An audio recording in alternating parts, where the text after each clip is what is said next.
मैंने भी परमात्मा को पाना चाहता, नहीं पा सका। बहुत बुद्धि लगाई, जितनी बुद्धि लगाई उतना मैं नास्तिक होता गया। फिर एक दिन ये व्यर्थता दिखाई पड़ी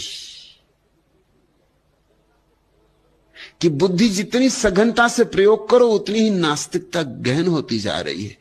तो जरूर मैं कुछ गलत रास्ते पर चल रहा हूं। अगर सूरज की तरफ चलेंगे तो आंखों में रोशनी बढ़नी चाहिए, अगर सूरज की तरफ पीठ करके चलेंगे तो अंधेरा बढ़ता जाएगा। अगर बगीचे की तरफ चलेंगे तो हवाएं सुगंधित होने लगेंगी, शीतल होने लगेंगी। अगर पीठ करके चलेंगे तो हवाओं में जो सुगंध थी वो भी खो जाएगी, जो शीतलता थी वो भी खो जाएगी। जल्दी ही ये बात मुझे समझ में आनी शुरू हो गई कि जितना ही मैंने विचारा है, जितना ही सोचा है, उतना ही परमात्मा मुश्किल हो गया। मानना ही मुश्किल हो गया, जानना तो दूर, स्वीकार करना मुश्किल हो गया।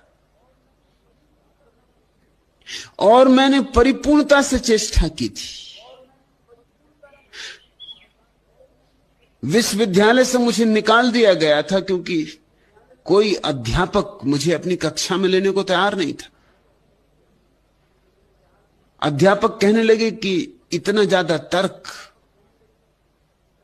इतना ज्यादा विवाद कि पढ़ना लिखना तो कुछ हो ही नहीं पाता, हर चीज पर विवाद है। और उनकी भी तकलीफ मैं समझता हूं।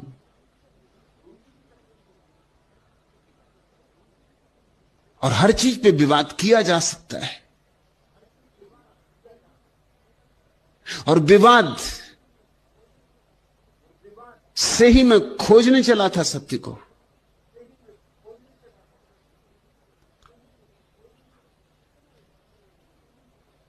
जितना जितना मैंने विचार और तर्क से सोचना चाहा, उतना ही पाया कि कोई उपाय नहीं।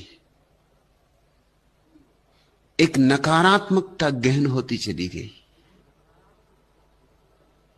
लोग मुझसे बात नहीं करते थे, लोग रास्ता काट जाते थे, क्योंकि मुझसे बात करने का अर्थ था कि उनकी सारी मान्यताएं, उनकी सारी धारणाएं गलत थी।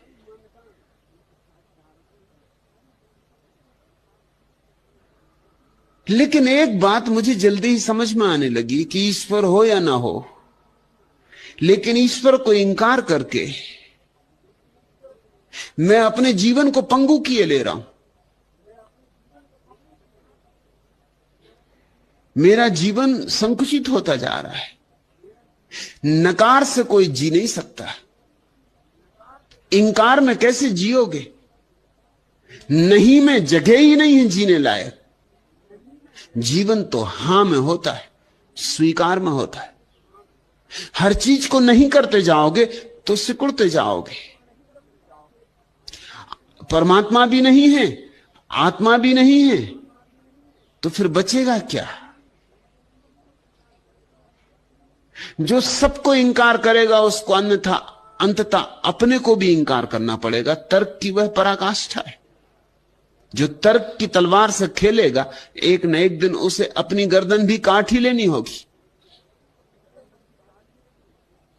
उसके संदेह बढ़ते चले जाएंगे, और जितने संदेह होंगे उतना ही जीवन मुश्किल हो जाएगा। एक एक कदम उठाना मुश्किल हो जाए।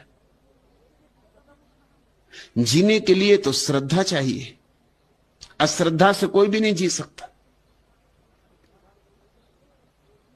जिसको तुम नास्तिक कहते हो वो भी जीता है श्रद्धा से, सिर्फ उसकी श्रद्धा उल्टी है, शीर्षासन करती हुई। वो भी असली नास्तिक नहीं है।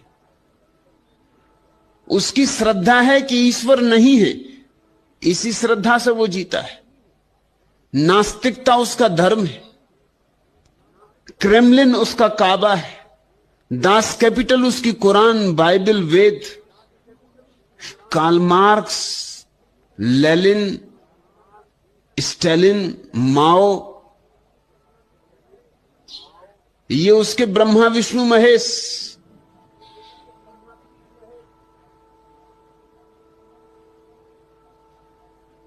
नास्तिकता नास्तिकता नहीं है उसकी। कम्युनिस्ट अपने कम्युनिज्म के लिए मरने को तैयार है उतना ही जितना मुसलमान इस्लाम के लिए मरने को तैयार है। भेद कहां है? दास कैपिटल के लिए वो अपनी कुर्बानी देने को तैयार है, किताब के लिए। न कोई ईश्वर है, न कोई आत्मा है, अकेली किताब के लिए, सिद्धांत के लिए। उसने नास्तिकता में से धर्म निकाल लिया, नास्तिकता उसकी आस्तिकता बन गई। कहता है नहीं, लेकिन भीतर हां छिपा है। मेरा नहीं पूरा पूरा नहीं था, उसमें कहीं कोई हां नहीं था। और इसलिए मैं कहता हूं, जो अगर हिम्मत रखते हो परम नास्तिक होने की तो घबराना मत।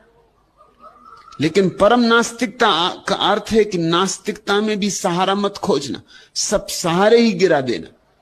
इतने बेसहारे हो जाओगे कि उसी बेसहारे में तुम्हें पहली दफे याद आएगी कि ये मैंने क्या किया, ये तो मैंने अपने ही हाथ से अपने जीवन की नौका में छेद कर डाले, अब ये नौका डूबने लगी।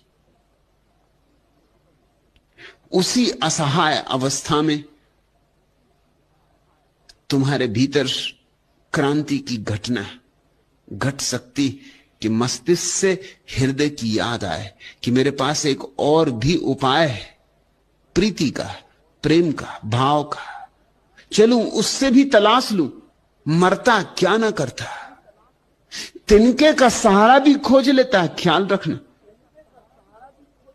तो जब तुम्हारी बुद्धि बिल्कुल असफल हो जाए और तुम्हें गहन अमावस में डाल जाए और सब तरफ गहन अंधकार हो कि एक रात में तारा भी ना चमके, सुबह की तो बात ही नहीं, सूरज तो है ही नहीं तो उगेगा कैसे, प्रभात तो होने वाली नहीं है। जब ऐसी गहन अंधेरी रात हो, तारा भी ना चमकता हो, सूरज का भी भरोसा ना हो, रोशनी होती है ये भी श्रद्धा ना रह गई हो, उस गहन अंधेरी रात में तिनके का सहारा शुरू होगा। उस गहन अंधेरी रात में तुम्हें यह दिखाई पड़ेगा कि एक अंग मेरा अनजिया रहा है। विचार तो मैंने खूब किया, भाव मैंने बिल्कुल नहीं किया। तो थोड़ा भाव भी करके देख लूं, मरता क्या ना करता। इस दरवाजे से कभी नहीं निकला, इससे भी निकल के देख लूं, कौन जाने शायद यही द्वार हो। और जिस दिन मैं उस दरवाजे से निकला, मैंने देखा कि परमात्मा ही परमात्मा है। पहले मैं पूछता था परमात्मा कहां है, फिर पूछने लगा कि परमात्मा कहां नहीं है। स्वरूप तुम पूछते हो परमात्मा यानी क्या? परमात्मा यानी हृदय, परमात्मा यानी भाव, परमात्मा यानी प्रीति। तुमको समझ न पाया, प्यासा अंतर जग के विस्तृत, मरु में भटक भटक कर हारा। तुम्हें समझने के प्रयत्न में बिता दिया निज जीवन सारा, पर तुम बने रहे जीवन भर मृग तृष्णा की छाया। तुमको समझ न पाया।